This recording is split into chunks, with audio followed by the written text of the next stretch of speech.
Imagine a kingdom forged in fire and faith, where shadows held secrets and silence bred suspicion. In the heart of Renaissance Europe, a new kind of tribunal arose, not to seek justice, but to enforce absolute belief. Its name would become synonymous with terror, the Spanish Inquisition. Driven by royal ambition and the fervor of religious purity, it descended upon Spain like a suffocating shroud. No one was safe. Whispers in the dark could lead to accusations. A flicker of doubt could condemn you, and the most devout could find themselves ensnared in its intricate web of fear. At its helm stood figures of chilling conviction, men like the infamous Tomás de Torquemada, whose unwavering zealotry would leave an indelible mark of cruelty on history. This is the chilling story of the Spanish Inquisition, a ruthless machine designed to root out heresy, but which ultimately questioned the very essence of faith and freedom. Prepared to delve into a world where belief was law, fear was the ultimate weapon, and the pursuit of spiritual purity led to unimaginable darkness. Before it became a symbol of terror, Spain was a land of remarkable, if uneasy, coexistence. For centuries, the Iberian Peninsula was a vibrant tapestry of cultures and faiths. Christian kingdoms warred and traded with Muslim caliphates, and within their cities, thriving Jewish communities contributed to the arts, sciences, and commerce. But as the 15th century drew to a close, a new and powerful tide began to rise. The centuries-long Reconquista, the Christian effort to retake the peninsula from Muslim rule, was nearing its triumphant conclusion. With it came a fervent desire for a unified kingdom, bound not just by a single crown, but by a single, unshakable faith. At the heart of this new ambition were two formidable figures, Isabella of Castile and Ferdinand of Aragon. Their marriage in 1469 united the two most powerful kingdoms on the peninsula. They were a perfect match. Isabella, a monarch of deep, almost fanatical piety, and Ferdinand, a shrewd and calculating politician. Their collective vision was to forge a singular, powerful nation, and in their minds, such a nation could only be a monolith of faith. To them, a kingdom with religious plurality was a kingdom divided against itself. The greatest obstacle to this dream of a purely Catholic Spain was not the remaining Muslim stronghold of Granada, which would soon fall, but the hidden heresy that they believed was festering within their own society. The target of their growing suspicion was the converso population, the new Christians. Since a wave of anti-Jewish riots a century earlier, tens of thousands of Spain's Jewish citizens had been forced to convert to Catholicism. Publicly, they adopted Christian names and customs, but privately, many were believed to be continuing Jewish practices. They were suspected of being heretics, practicing their old faith in secret, and in doing so, they were seen as a deep stain on the purity of the new kingdom. This suspicion was not confined to the royal court. It was a societal poison. The old, wealthy Jewish families who had converted often retained their influence and economic power, fueling resentment and envy among the old Christians. Populist preachers inflamed the populace with sermons warning of a fifth column of secret Jews corrupting the soul of Spain. The atmosphere grew thick with distrust. Wives began to suspect their husbands, neighbors denounced neighbors, and the monarchy saw an opportunity to consolidate its power under the guise of spiritual purity. It was in this climate of fear and ambition that Ferdinand and Isabella, in 1478, sought and received a papal bull from Pope Sixtus IV to create a new, powerful tribunal. This was not a typical ecclesiastical court. The Spanish Inquisition was unique in its structure. While it was granted papal authority, it was placed firmly under the control of the monarchs. This detail was crucial. The Inquisition was not just an instrument of the Church. It was a tool of the Crown, designed to enforce both religious doctrine and royal power. The first inquisitors arrived in the city of Seville in 1480, and the machinery of fear began to whir into motion. The initial reaction was one of a terrified shock. The first act of the tribunal was to declare a period of grace, an outwardly benevolent measure that was, in reality, a sinister trap. For a month, anyone could confess their secret heresies and be reconciled with the church, but only if they also denounced others. This set off a chain reaction of anonymous accusations and denunciations as people, hoping to save themselves, offered up the names of their neighbors, friends, and even family members. The Inquisition's true face was revealed with the appointment of Tomás de Torquemada as the first Grand Inquisitor in 1483, a man of unwavering zeal and chilling efficiency. Torquemada was the perfect instrument for the monarch's vision. He streamlined the tribunal's process, establishing a rigid and uncompromising system that left no room for mercy. He was utterly convinced of his mission, and under his iron grip, the Inquisition expanded its reach, establishing tribunals across all the major cities of Spain. The era of religious tolerance was officially over. As the late 15th century came to an end, a dark and insidious shadow had fallen over Spain. The creation of the Inquisition was not just an administrative act. It was the birth of a terrifying new reality.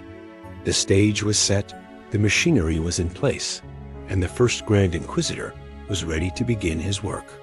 The purpose was clear: to cleanse the kingdom of all impurity, to enforce a brutal and absolute unity of faith, and to ensure that a unified Spain would never again be threatened from within by a divided soul. With the machinery of the Inquisition firmly in place and the formidable Tomás de Torquemada at its head, Spain's ambition for religious unity was transformed into a terrifying reality. The Inquisition was not merely a court of law. It was a psychological weapon designed to instill absolute fear and submission. Its most insidious innovation was the concept of purity of blood. This doctrine claimed that true faith could only come from generations of old Christians, untainted by Jewish or Muslim heritage. The tribunal's mission was now to hunt down not just heresy, but a perceived genetic and spiritual impurity. This marked a profound shift, turning a religious tribunal into an instrument of social control that created a new, terrifying hierarchy in Spanish society. The core of the Inquisition's power lay in its secretive and ruthless methods. An accusation could come from anyone, often anonymously, and was all that was needed to trigger an investigation. Once a person was accused, they were immediately arrested, often in the dead of night, and taken to a secret prison. From that moment on, they were entirely isolated from the outside world. The accused was not told who their accusers were, nor were they allowed legal counsel. The goal of the tribunal was not to prove guilt, but to extract a confession. For the inquisitors, a confession was a sign of repentance and a triumph for the faith. To achieve this, the Inquisition employed a range of psychological and physical pressures. The isolation itself was a form of torture. Days, months, or even years of solitary confinement, with no knowledge of the charges against you, often led to mental and emotional collapse. If a confession was not forthcoming, the inquisitors could turn to physical torture. While the use of torture was officially limited and strictly regulated, its reality was brutal. The garruca, the toca, and the patro were all used to break the will of the accused. The inquisitors believed that a confession, even one extracted under duress, was valid because, in their view, God would not allow an innocent person to confess falsely. But the true spectacle of the Inquisition, and its most potent tool for controlling the populace, was the auto da fe. These were not private trials, but elaborate public ceremonies held in city squares, designed to be a terrifying display of the Inquisition's power. The day would begin with a solemn procession of the condemned, known as the San Benito procession, with each person dressed in a sackcloth garment and a tall conical hat painted with symbols of their crimes. The condemned, often barefoot and carrying a candle, were paraded through the streets for all to see. The ceremony itself was a morbid spectacle. A sermon would be delivered, sentences would be read aloud, and the assembled crowd, would watch as the accused were either reconciled with the church, given lesser punishments like flogging or imprisonment, or, for the most unrepentant, handed over to the secular authorities for execution. It was a terrifying public theater of faith and punishment, designed to terrify the populace into conformity and to reinforce the absolute authority of the tribunal and the crown. The ultimate punishment, burning at the stake, was a particularly gruesome and powerful symbol of the purification of a soul by fire. The human cost of this system was staggering. While the number of those executed was a fraction of the total number of people prosecuted, the psychological damage was immeasurable. The confiscation of property left families destitute, and the social stigma of being labeled a heretic could destroy a family's reputation for generations. The Inquisition's obsession with limpieza de sangre created a deep social chasm, as families were forced to prove their pure Christian lineage to hold any position of authority, a practice that would poison Spanish society for centuries. The Inquisition's power reached its chilling zenith in 1492, the same year Columbus set sail for the New World. In a decree from the Alhambra Palace, Ferdinand and Isabella, with Torquemada's influence, issued the Edict of Expulsion. This decree gave all practicing Jews in Spain 4 months to either convert to Christianity or leave the country forever. Hundreds of thousands of Jews, many of whom had been in Spain for over 1,000 years, were forced to abandon their homes and possessions, leaving a massive void in Spanish society and economy. With the Jews gone, the Inquisition's focus would shift to the Muslim population and later to various forms of Protestantism. But the precedent had been set.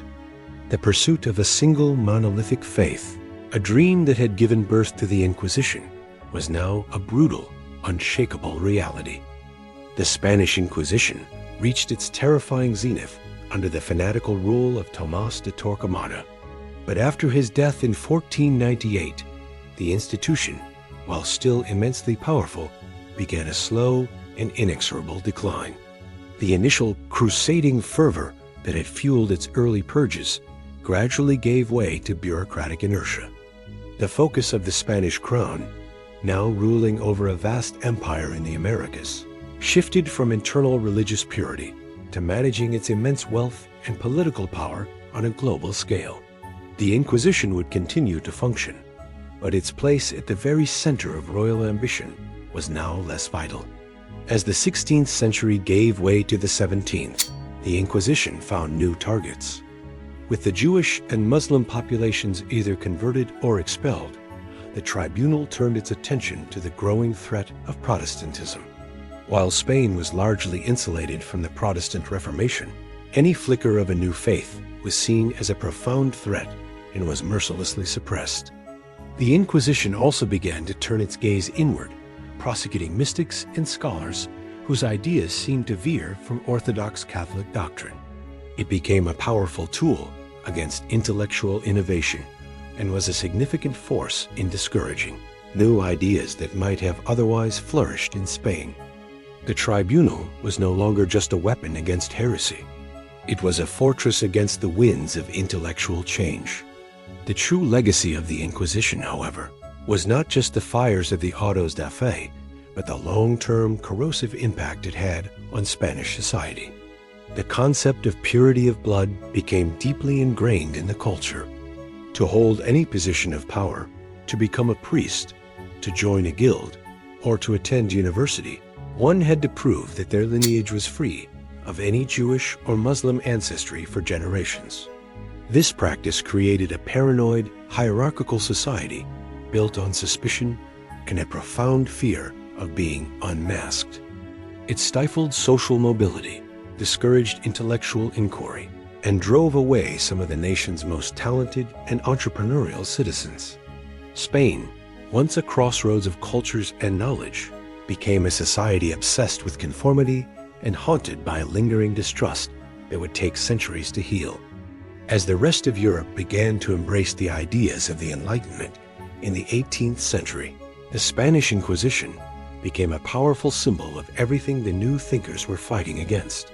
Philosophers like Voltaire, in his famous writings, held up the Inquisition as the ultimate example of fanaticism, intolerance, and barbarism. To the rational thinkers of the age, the tribunal was an anachronism, a barbaric remnant of a darker time. This international criticism, along with the growing influence of liberal thought in Spain itself, slowly began to erode the Inquisition's authority and moral standing. The final dramatic chapter in the Inquisition's history came with the chaos of the Napoleonic Wars. In 1808, when French forces under Napoleon Bonaparte invaded Spain, they brought with them the revolutionary ideals of the French Enlightenment. Napoleon's brother, Joseph Bonaparte, was placed on the Spanish throne, and in one of his first acts, he officially abolished the Spanish Inquisition. For many Spaniards, this was a moment of liberation, a long overdue end to the terror. But for a powerful segment of the population, it was an act of sacrilege, a foreign attack on the Sacred Heart of Spain. The Inquisition was briefly restored by King Ferdinand VII after Napoleon's defeat in 1814, but its power was a shadow of its former self. The world had changed. The liberal ideas of the time, combined with the immense political and economic instability of Spain, meant that the institution no longer had the unwavering support of the crown or the people. The final end of the Spanish Inquisition was not a dramatic rebellion, but a quiet, bureaucratic decision. In 1834, after decades of sporadic and increasingly irrelevant activity, a royal decree officially and permanently abolished the tribunal. The Tribunal of Faith had finally ceased to exist. The legacy of the Spanish Inquisition is a sobering and powerful one. It is a testament to the dangers of institutionalizing intolerance and of using fear to consolidate power. The Inquisition's impact goes beyond the number of lives it took. It left a lasting legacy of deep-seated social paranoia, intellectual stagnation, and a culture of secrecy that would haunt Spain for centuries. It serves as a stark and timeless reminder that in the name of purity and unity, humanity is capable of creating a kind of darkness that can extinguish the flames of freedom and reason for generations.